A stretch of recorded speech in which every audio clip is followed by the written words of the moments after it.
राधे राधे दोस्तों, जय श्री कृष्णा, जय श्री श्याम। आज हम आपको इस वीडियो में टर्किश आइसक्रीम और मोहन नामक कहानी सुनाने जा रहे हैं। बीजापुर नाम का एक गांव था। उस गांव में नाना नाम का एक व्यक्ति आइसक्रीम बेचता था। नाना लालची था। वो कम दामों में आइसक्रीम खरीदता और ज़्यादा दाम में आइसक्रीम बेचता था। उस गाँव में कोई और आइसक्रीम नहीं बेचता था, इसीलिए नाना के जो जी में आए उस दाम में आइसक्रीम बेचता था। एक दिन नाना अपने साले से, ये तो अपना नसीब अच्छा है कि इस गांव में और कोई आइसक्रीम की दुकान नहीं चलाता। अगर कोई और आइसक्रीम का दुकान चलाता तो अपना तो बहुत नुकसान हो जाता। नाना का साला, अरे कैसे खोलेगा जीजा जी?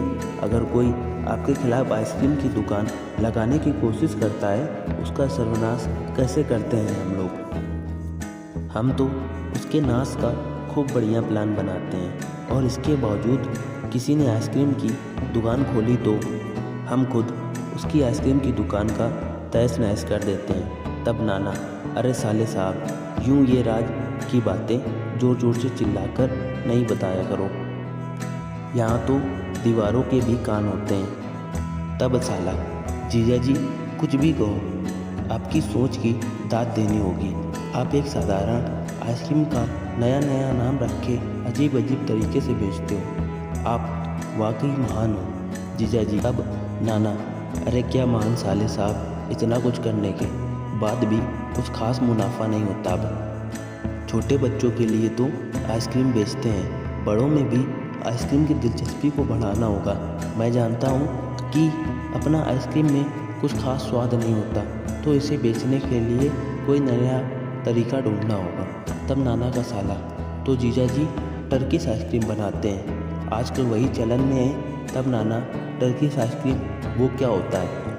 तब नाना का साला, अरे कोई खास नहीं जीजा जी, एक लोहे की सरिया लेते हैं, उसमें हम आइसक्रीम का कोन डाल देते हैं और वो सरिया काफ़ी लंबा होता है, और फिर लोगों को ललचाते हुए और बिना आइसक्रीम दिए उनके साथ मजाक करते हैं। इससे पहले कि वो आइसक्रीम को उनको पकड़ लें, उसे छीन लेते हैं। यूँ 5 से 10 मिनट उनके साथ खिलवाड़ करेंगे। ऐसा टर्किश आइसक्रीम बेचने की हम भी कोशिश करते हैं जीजा जी, और मुफ्त में नहीं, एक चैलेंज रखेंगे। तब नाना, अरे ये तो सुनने में बहुत बढ़िया लग रहा है, वैसे चैलेंज क्या होगा? तब कोई खास नहीं जीजा जी, हम लोगों को कहेंगे कि जो उस आइसक्रीम को पहली बार में पकड़ लेगा उसे 1 लाख का इनाम मिलेगा।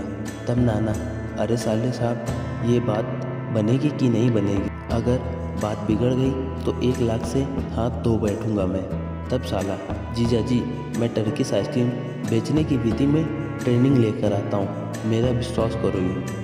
यूँ नाना का साला टर्किश आइसक्रीम कैसे बनाना है उस विधि में ट्रेनिंग लेकर आता है। तब नाना गांव में खबर फैला देता है कि जो टर्किश आइसक्रीम को पहली बार में पकड़ लेगा उसे 1 लाख का इनाम मिलेगा।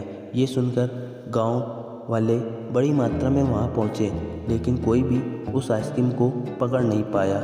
यूँ दोनों ने बहुत पैसे कमाए। उसी गांव में एक छोटी सी बच्ची अपने माँ के साथ ईंटों को ढोते हुए मेहनत कर रही थी। उस रास्ते से गुजर रहे मोहन नाम के एक पुलिस वाले ने इस दृश्य को देखा। तब मोहन उस बच्ची के माँ के पास गया और बच्ची की माँ से, बहन जी लगता है ये आपकी बेटी है, ये तो उसके पढ़ने लिखने का उम्र है, आप इससे ऐसे काम करा रहे हो, और आप जानते हो ना कि बाल मजदूरी कानूनी जुर्म है। तब भी वो औरत, क्या करूं साहब, मेरा पति पी कर मर गया, अब मेरी सेहत भी ठीक नहीं है, अब हम दोनों को जिंदा रहने के लिए कुछ तो करना पड़ेगा ना साहब। मेरी भी इच्छा है कि अगर पैसे मिल जाएं तो मैं अपनी इलाज करवा लूं और बेटी को पढ़ा लिखा कर बड़ा कर दूंगी, लेकिन साहब हमें पैसे कौन देगा? तब मोहन के दिमाग में एक आइडिया आया। वो नाना और उसके साले के सारे कारनामों के बारे में जानता था। वो टर्किश आइसक्रीम वाले ऑफ़र के बारे में भी जानता था। मोहन उस बच्ची से कहने लगा कि वो टर्किश आइसक्रीम चैलेंज में भाग ले। यूँ उस लड़की ने उस चैलेंज में भाग लिया, लेकिन वह हार गई। तभी मोहन वहाँ पहुँचा और कहने लगा, मैं भी खेलूँगा। तब नाना और उसका साला मोहन कहाँ जीतने वाला है ये सोचकर हंसने लगे। नाना का साला उस आइसक्रीम कोन को रॉड में रखकर जैसे ही मोहन के आगे बढ़ाया, मोहन ने नाना के पीछे देखते हुए नमस्ते सर करके सलाम मारा।